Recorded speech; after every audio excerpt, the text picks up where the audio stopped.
Can you please introduce yourself and where we are? G'day Matt, so I'm Ray Becker and my wife and I operate a business called Cradle Country Adventures, but here we are at 44 William Street, Westbury, and we've just taken on running a feed stall. It's an operation that's been in existence, or had been in existence, for around 10 years and run successfully for the majority of the time. Previous operators was closed down basically. So we were approached by the property owner. We've taken on the lease. We had this room full of stock on Saturday. The locals were wonderful. Everyone walked in, everyone walked out with bags of feed, and it's been a nice steady morning again this morning. So if we get local support like that, this will go really nicely. What sort of products will you have? Act 1, Scene 1, we're going to go with as wide a range of stock feed as what we can possibly manage. Our background and our expertise is horses, so that'll be a strong focus.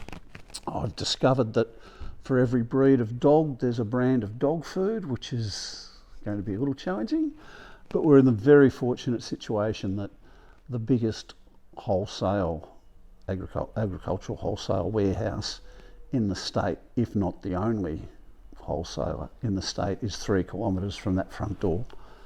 They've been super supportive, so the indication is that if we need stuff, as long as we order it by 4:30, we'll be able to get it the following day. And they've straight out said, use our warehouse, don't fill yourself up with dead stock. So that's a great way to start. And to be honest, if it wasn't for that facility being so close, I'm not quite sure we'd have bothered. But just by the numbers we've had through, I think the town deserves to have an operation like this, so we're going to try and fill that gap. So you're a busy man. Why did you take it on? Who doesn't like a challenge, Matt? I'm not too sure my wife sees it the same way at the moment. But yeah, I've always been interested in the feed side of it. We do feed out a lot of dollars each year. We've been approached by all sorts of people to buy their product off them. Got a great relationship with a business that trades as Skelbrook Vale Stock Feed. It's a privately owned operation up on the northwest coast. Brendan grows the majority of his product there, has a new small line feed mill in there, so it's all crushed, rolled, whatever we want it to be, mixed. He does custom blends. This mob of bags here is a brew that he's been making up for us for a couple of years now. There's a range of chook food and wheats and pig foods, all that sort of stuff. We had a bit of a glitch on Friday. He loaded the ute up and had stock here for us to put on the floor on Friday afternoon.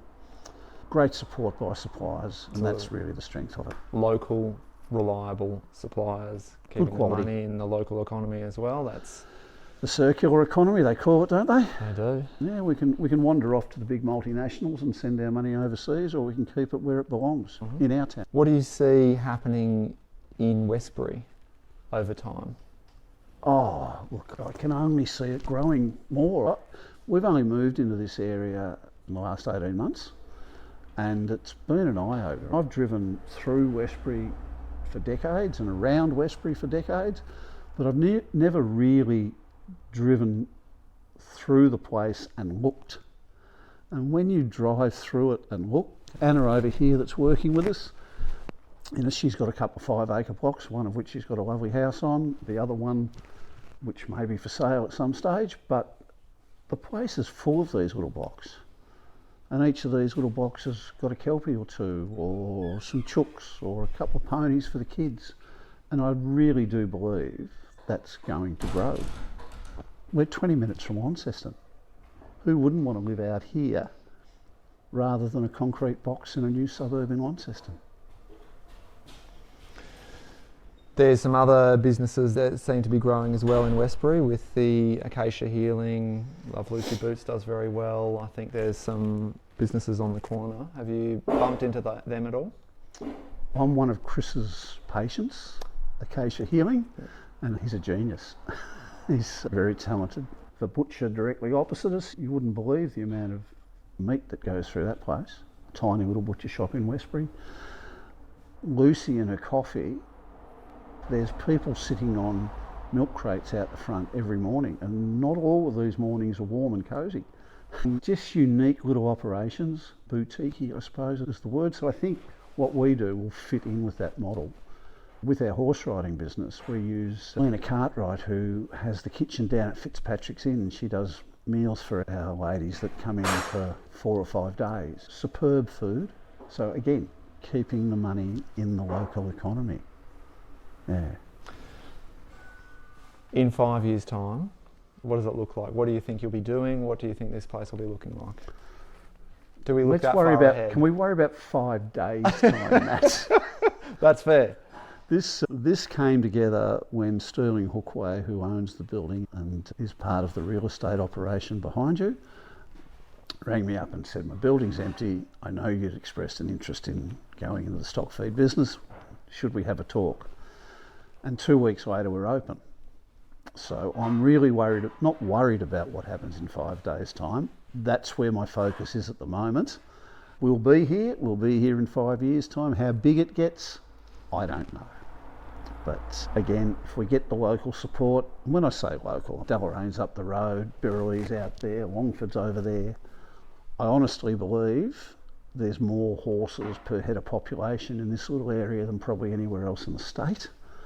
And then everything else goes along with that. You've started to put a bit of a team together. Do you want to talk about that side of things, or yourself? I'm pretty boring. Yeah.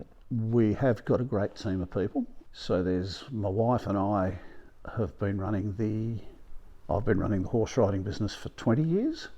Laura came along coming up 15 years ago, and that's just grown exponentially.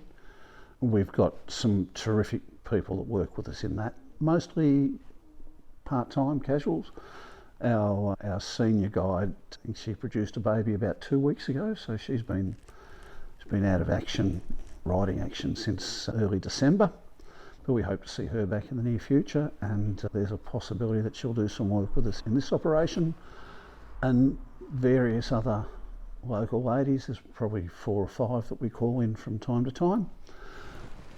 Anna Hayward is a bit of a legend in the local horse world and a well-known identity in the town. It was really interesting on Saturday. Anna was here with us, and just to see so many people that she just said, "Hi Bill, hi Betty, how are you?" And it was like old home week. So that's really encouraging.